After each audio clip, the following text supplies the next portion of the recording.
You're listening to Skills World, the podcast. News, views, reviews and interviews in association with FE News. Hello and welcome to Skills World, the podcast. I'm Tom Bewick, and this week I am at the Battle of Ideas Festival, which takes place every year at the Barbican Theatre in London, and quite a prestigious institution it is too. Now, the theme really for this episode of Skills World is around the question of, is it harder for young people to access good jobs, skills and opportunities compared to the recent past? And there's probably no two individuals that are as qualified to talk to me about this burning question than Jhanelle White, who is a student in chemistry, actually, in her final year at King's College London. Welcome, Jhanelle. Thank you. And Gareth Sturdy, who is, he's many things because he's got a lot of experience. He's been a scientist, a science teacher, physics teacher, in fact, in secondary education, but he now teaches functional skills to apprentices at a hairdressing academy. Gareth, welcome. Welcome. Hello.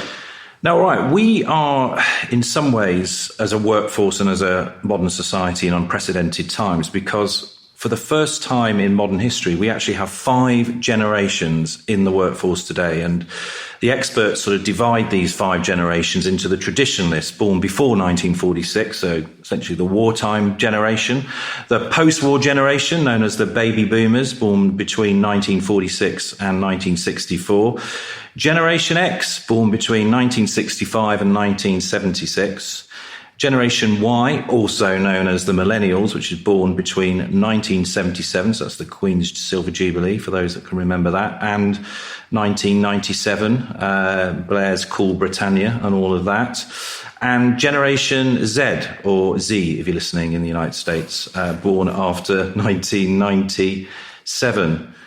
So, Gareth, which generation do you identify with? Oh, the hard questions first, eh? Okay, so I'm born in 1971, so that makes me kind of squarely Generation X. Snap. I was born in 1971 and I'm Generation X too. So, and Jhanelle, you? I'm actually on the cusp between being a millennial and Generation Z, but I would say that I'm a millennial, and that is the hill I will fight and die on. I'm a millennial.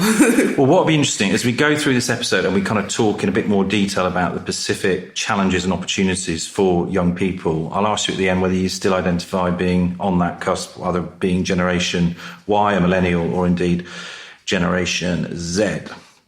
So look, post-18 education and skills training is very much a tale of two groups these days, really. There's 50% on average that will go down the A-level route. They'll do the GCSEs, they'll get a clutch of those, they'll do 2 or 3 A-levels, and they'll apply to university. And that's a trend that has been in place for many, many years. And then there's the other 50% who will go on to a variety of things, sometimes into technical vocational education, into apprenticeships, into jobs, or maybe even end up not being in education, training or work. Gareth, you work at an academy and you specialise now in teaching functional maths and English. What would you say is the experience for, the typical person that's enrolling with your academy? It's a really fascinating question, and it's one of the things that really attracts me to what I do. What has been the experience of these learners? I would say the majority of people I see are people who've had a really bad experience at school, and so have left with a clutch of a small number of fairly disconnected GCSEs or other qualifications at low grades. And that's not really to do with their innate ability. It's largely to do with their school experience. Most of the people I teach, I'm in hairdressing, so most of the people I teach are girls. And a common experience that I've noticed is that in the period that these people were educated, the focus, of course, was on league tables. And therefore, if they weren't looking like they were going to achieve at GCSE, schools were very interested in getting them off their books as quick as possible. And that's really how they started to go into vocational training. Yeah. And I mean, talking about these, in a sense, these intergenerational differences then. So we're this Generation X, basically went to our secondary schools in the mid to late 1980s. And, I think it's fair to say that the cultural expectation at that time about performing well at school, whether you did the old currency, CSEs and O-levels, or you were on the crossover with the new GCSEs, it wasn't arguably as high pressured, was it, then, as it is today? Because when you mentioned league tables there, and the fact that today there are some students that won't even be entered for particular examinations if, in the view of the school leadership, they're not going to perform well. And that is probably one of the biggest differences, arguably, over the last 30 years in terms of that cultural pressure on young people to succeed. I mean, Jhanelle, you would have gone through a purely GCSE and A-level route, I'm sure, in terms of your own academic pathway. To what extent do you identify with what Gareth's saying there about this sort of pressure at school now to really perform well academically? I think that from the get-go, so often people talk about GCSEs, but they miss out. So I sat SATs at school, so year 2. Yeah. So these are tests that, national tests essentially, that all schools have to do. Yeah. So it's kind of like GCSEs, but in maths, English and science when I sat them, but they're not really that big of a deal in the grand scheme of things. But when you were sitting them, especially in year 6, it felt like a big deal. So the maximum level you could get was a level 5. If you were really smart, you'd be entered for a level 6, but it wasn't within your school's interest to submit you for a level 6, because if you sat the level 6 paper and then didn't get it, that didn't look very good. So my school never entered children for level 6, ever. I didn't know that was a thing until I went to secondary school. And I felt like from then, so that I was 10, 11, there was a serious pressure to perform. You had to get a level 5. And then when you got to secondary school, even before GCSEs, you'd have the sub-levels going all the way up to 7, possibly 8, and it would be like you would do whatever to get the best grades. And if you didn't have that attitude, you just didn't really care at all. There was no middle ground. It was you either are the best or you weren't good enough, so there was no point trying. And that's really your point there about the no middle ground. I mean, another way of looking at it is essentially what's being set up for you when you're 14, 15 years old, is this notion of success defined as getting, obviously, good grades in your previous SAT tests and then being entered for essentially academic-focused qualifications that presumably, from your school's perspective, I mean, I can see, obviously, you took the 50% pathway, the half of under 30-year-olds that go down the A-level and university route. I mean, is that a route you took because you thought that's absolutely the best thing for me and I want to perform well at that academic level? Or is it just a case of, well, it's what the American academic Martin Crawford calls the educational monoculture? It's almost like the only choice really on the table in front of you. I think it's a mixture of both. A lot of young people want what's best for them, and the only option that seems the best for them is to go through A-levels and then go to university. I did want to, but I've never questioned why I wanted to.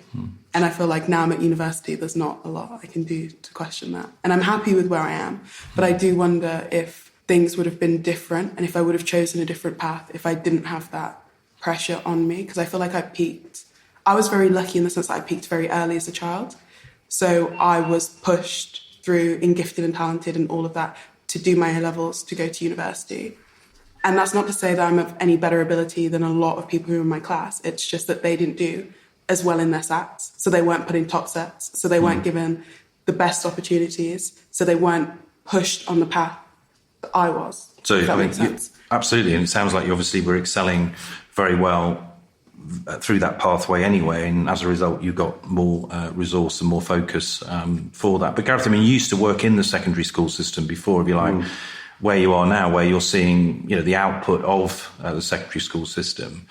As a former secondary school teacher, do you think teachers themselves are alive to the fact that there are many pathways to success other than just how Ofsted might see it in terms of coming in and looking at your SAT tests, your league tables, your performance tables in relation to GCSEs? I mean, do you think there's just a bit of a culture around how schools themselves are measured. So it's not about blaming teachers or blaming schools for pushing young people through these examinations. It's just a case of that's how the system is set up at the moment. That's definitely how the system is set up, but I do think there's a broader cultural shift towards, if you like, a data culture amongst teachers. So I don't think teachers, by and large, have a different way of seeing things, and it's being driven by an accountability process. That may have been how it started out, but definitely now I think teachers have a particular way of viewing what educational development is,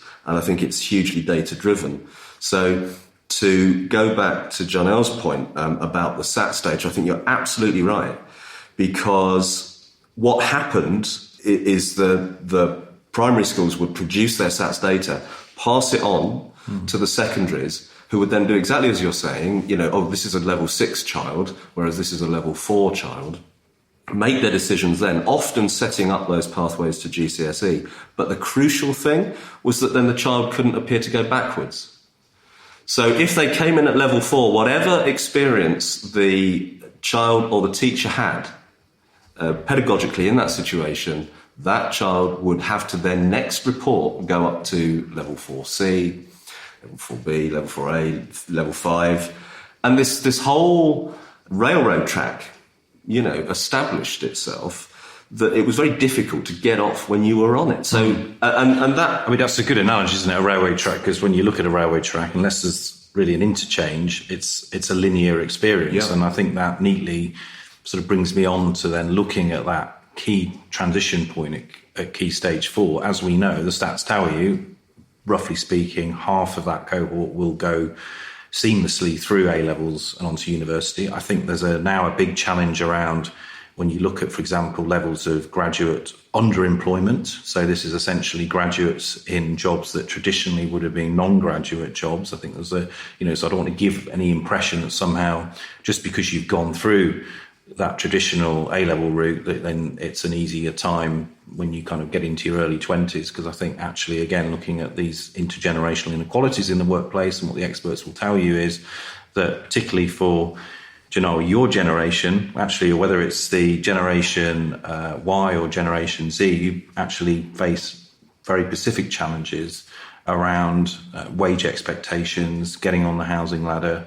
So, it's not a straightforward case of the university graduates have a better time of it than the non-university graduates, but arguably those that haven't gone through that route have it even tougher because of the fact that there's been arguably this displacement going on of what were traditionally non-graduate jobs that are now taken up by graduates. I mean, in terms of looking ahead, to your eventual graduation, what's your mindset going into that? I mean, do you feel quite hopeful and positive about the future, or, do you look around at all these news stories about the challenges since the financial crash for Gen Y and Gen Z and think, oh God, it's going to be really tough when I get out of I'm university? in a bit of a weird position because I'm both a postgrad and an undergrad. Yeah. So I do a integrated master's. So I'm doing my master's, but I haven't yet graduated. Right. But everyone... That's because you're in your fourth year, Yeah, right? that's why I'm in my fourth yeah. year. So everyone I know has graduated. So most of the people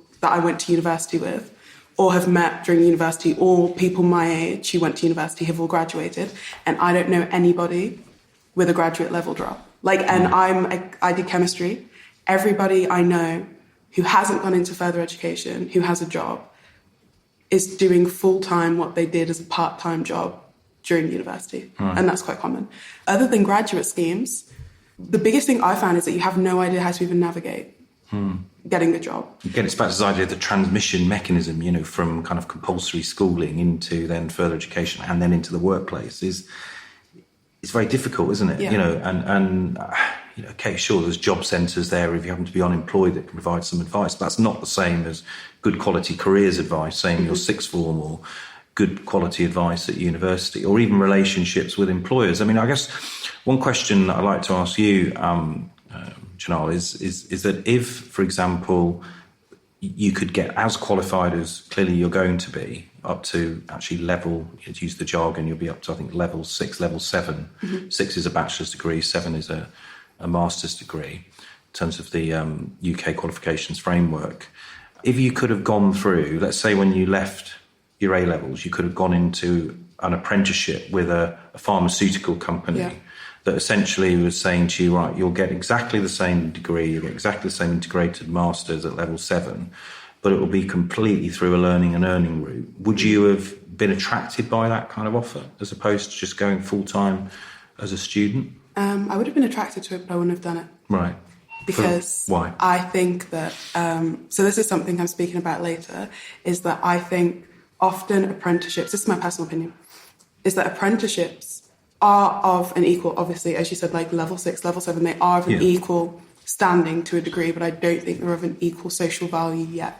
That's really interesting, because coming back to some of these cultural points then, do you feel for those that take the apprenticeship route, for all the advances in recent years to, as you say, to have equivalence with levels? I mean, we didn't have degree apprenticeships, for example, 5 years ago. We do now.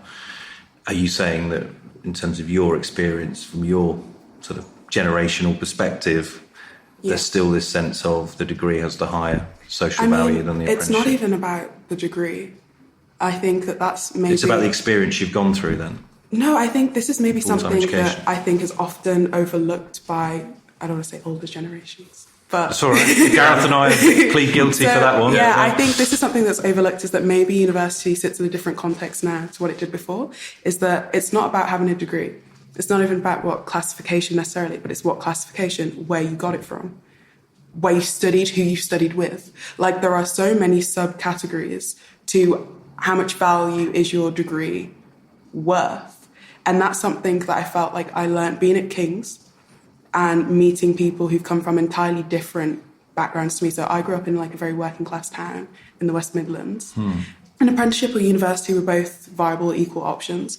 Going to university, there is no competition.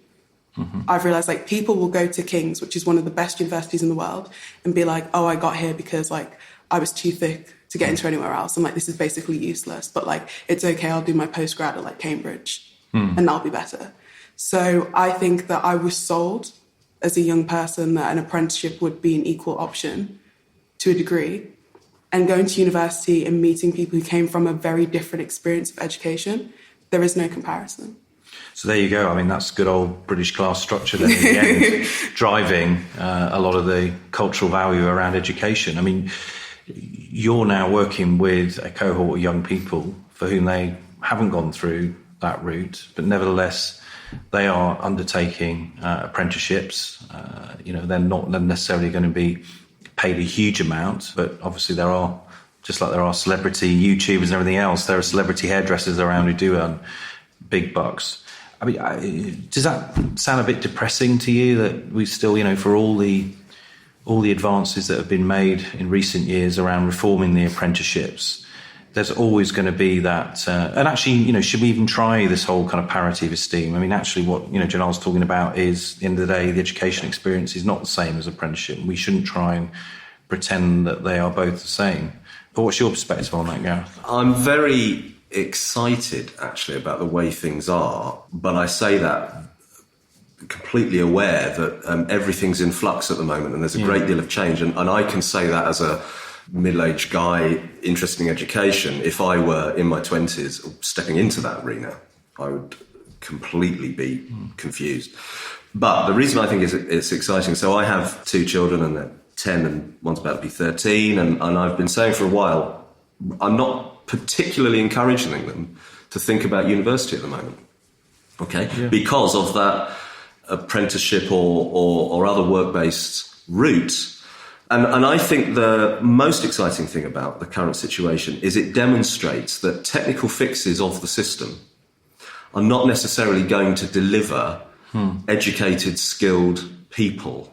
And I think this is a real question, for people like yourself, Tom, really, is if the content of these courses isn't correct, isn't, in my opinion, educative, then it doesn't matter how you do it, you're still going to end up with people who have something that is not the value that it's made out to be.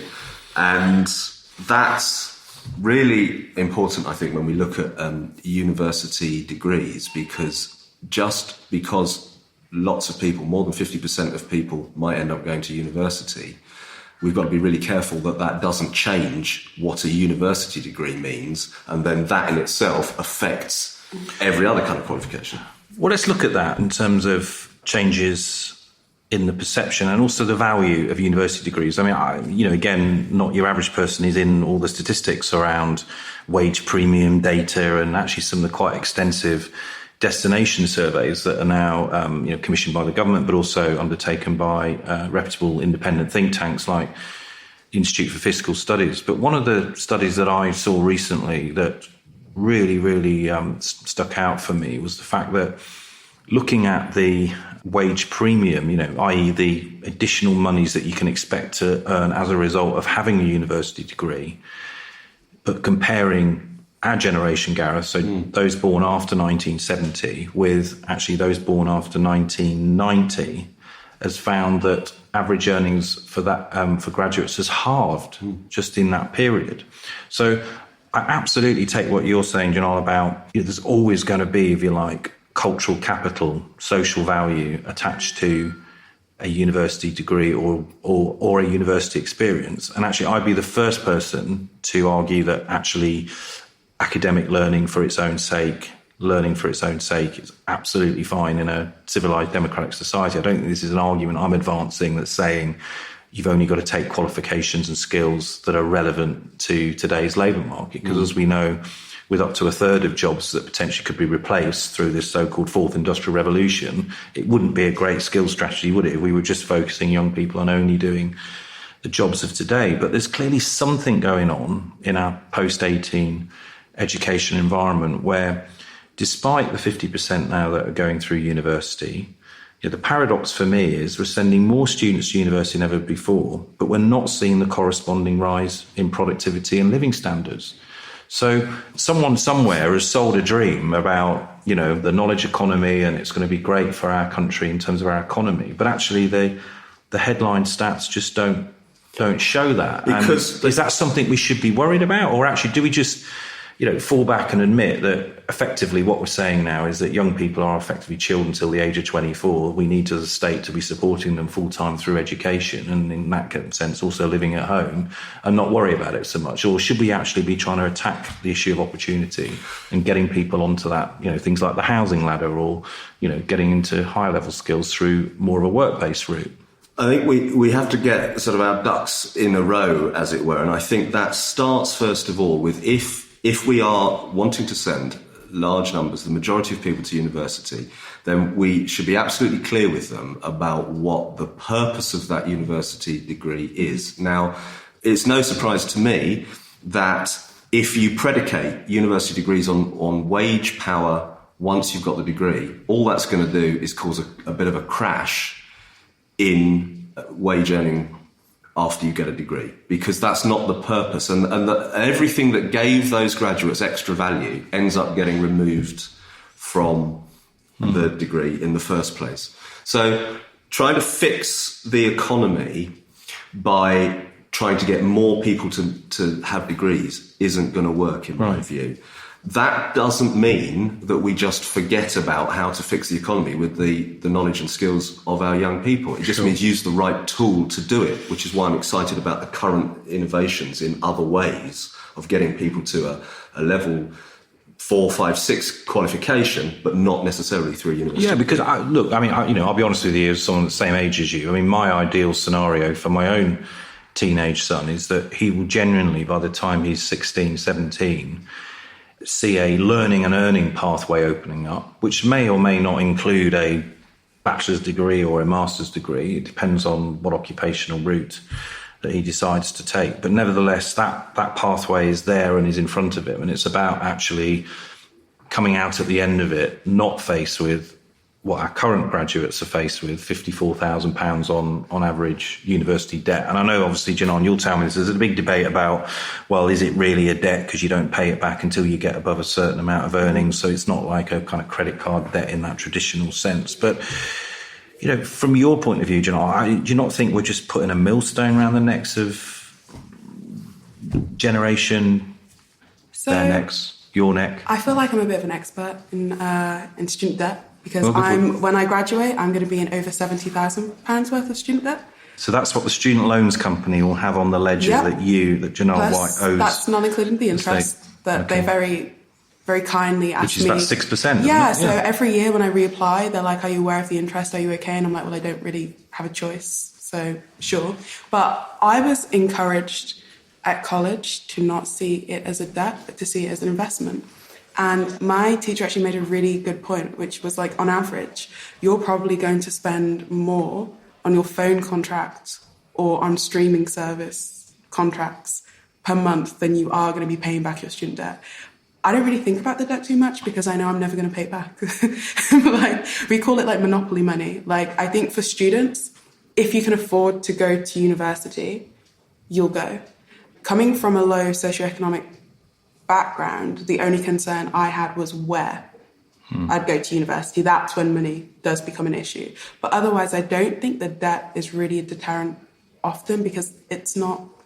Bailiffs aren't going to be knocking down my door, taking all of my belongings until I pay it back.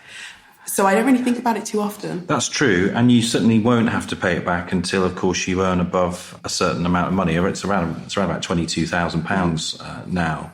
But do you not think, though, potentially the fact even if it's just in the back of your mind, that £70,000, which, by the way, up until over a 40-year period, because interest is added at the moment, will obviously grow more and more as compound interest. But if you do land that fantastic management job as a chemist on £100,000 a year, it's not the bailiffs obviously that come knocking at that point. It is obviously the government comes knocking at that point, because it says, well, you're now £70,000 in debt to us. You're going to have to pay that off. And that's like, in effect, paying a high level of tax, isn't it? Yeah, so we're encouraged to think of it as like a graduate tax. Yeah. To me, it's an investment. I would do it again. Even if tuition went up, I would probably still go to university. So I don't see it as a waste of money. And I do appreciate, like, as you said, with apprenticeships, there are other ways. This is just me personally. But I value the experience I've had at university. I feel like I've been able to build a professional network and use resources and have resources and opportunities that I wouldn't have had otherwise, which made it worth it. So do you actually think loaning students £9,500 a year to cover their fees with maintenance loans on top of that is actually a good system? Sounds like I think it's an awful system. I would like to not have the debt. I think that... So even though you can see the logic around an investment, if you do earn well, therefore do well in life, you'll pay more through your paycheck at the end of the month. That's like a return back on the investment to society for backing you in the first place, I guess. But what you're saying to me is that if there was a choice, if there was a policy choice right now between higher education being a free good, i.e. paid out, because it's not free in the sense it's got to be paid for somehow, but paid out of general taxation, would you go for that model over and above the student loans company I think that option? Personally, I don't agree with having to pay tuition for universities. I think that we should all have open access, everybody regardless of background, to education. However, in a system where we do have tuition fees, I think that loans, because we're not going to have grants, I think that loans are a good system because they make education accessible for more people than if I didn't have loans. For example, international students who don't get the loan, only privileged international students can come over and study our institutions. Indeed, there's no cap now on domestic students. So if you're wanting to go to university, effectively, the government will underwrite those tuition fee loans and maintenance loans. Gareth, you and I are from a generation. I mean, I eventually went to university via a kind of a night school route as I say mature student. I was still only 21, 22 when I eventually got off to university. But, we didn't pay fees. It was open access, as Jhanelle was saying. Yes, you got a couple of grand even from the government in my day towards your maintenance grant. That probably sounds like a luxury now for you. But even at the time, of course, we were still out on the demos and the marching, pleading poverty and saying the government should give us more. What's your perspective on this great debate about, should higher education be free at the point of use, or actually do we need to be fair to, frankly, as we started this interview, the other 50% for whom they are either aren't going to or never will go to university, but they're still having to pay, even if it's through the loan system, it still comes out of the general taxpayer fund. Is it, are we fair to them? I mean, it's the classic, refuse attendant who's never been to university. Why should they pay their taxes to provide a free higher education to people like Jhanelle? not by far not enough work has been done on thinking through how these things end up distorting the system. So as kind of first principles, I think it's very important that we as a society value education so that the dustman doesn't feel that lots of people going to university is somehow bad for him or that he shouldn't be responsible for it. I think it's a societal issue. We're all responsible for education and we all should value it regardless of our own particular individual path through it. That's important, but it's also important that it's becoming more and more expensive and that we have to seriously consider who pays and how they pay, and that, there isn't just money coming from a magic pot to pay for the whole thing. So it is really complex, but I'm probably going to sound like a really old kind of fuddy-duddy about this, but I'm a little bit worried about the possibility of this loan situation for someone like yourself, Jhanelle, to then distort how you view the value of your degree in terms of what follows. Because if you're getting a job to service a loan, which I'm not saying you would necessarily, that's your only criteria. Yeah, because you might decide not to get a job in order not to pay the loan. So, or get one at a lower level. Yeah, but those decisions are then affecting how you proceed, and it's not the same as you having a job, having a career, building up a life plan, and then thinking, do you know what? I think I could take a 50 grand or more, 70 grand loan now. The loan comes first, and then all the decisions that follow. And why I sound like an old fuddy-duddy is that at this point in my life, I wish I'd made other financial decisions when I was younger, because frankly, as you get older, you see these things in a different way. And I don't mean to sound condescending in the least. I think investments, and yet I have to say at this point that if I were in your position, I would do exactly the same thing, because you're sort of being rational about it. And there's that situation that you've got to deal with, and you're dealing with it in a very intelligent way, which is to say, okay, calm down, everybody. Let's not think that my entire life has been ruined because I have a big loan. Mm-hmm. I shall see it in a positive sense as investment. I do that, but I do think that that's probably not serving young people in the best way, because I think, as I say, investments should be made on the basis of a far more settled picture. Your loan comes first and then everything else comes after. Yeah, briefly. Okay, I do want to say I've never thought I'd end up in a position where I'm defending loans. I feel pleased I'm bringing you to that point. Yeah. But I think the one thing is that why I don't like to focus on the negatives of the loan is that we make this decision when we're very young. So you make the decision often to go to university when you're 18. And one thing that I've noticed is that I found that students from where I'm from were put off going to university because they were constantly fed this narrative of you're going to be weighed down with debt. There's no point. There are other alternatives, but those other alternatives were never given to them. Mm-hmm. The main moral of the story was just don't go to university. It's a waste of money, which I think is unfair. You should have the choice between, do I go to university or do I do an apprenticeship-like thing? And both of them end up in the same place and are of equal value. And you should be able to make that choice on what you want to do, not what you have to do. Do you know, I think that's a brilliant summary for this whole podcast, that it should be about a choice and pathways that lead to many different routes to success, not necessarily, to borrow a term, Gareth, from the previous discussion about rail tracks and linear education, something it seems far more integrated in the future. But this debate, no doubt, about who pays, who benefits, what that relationship should be between the employer, the individual and the state, I'm sure will rumble on for many, many months and years to come. I'm afraid that's all we've got time for today. So thanks again to Jhanelle White, Thank you. Gareth Sturdy, for joining Skills World, the podcast today. Thank you very much. Thank you. Sign up to Skills World at www.fenews.co.uk.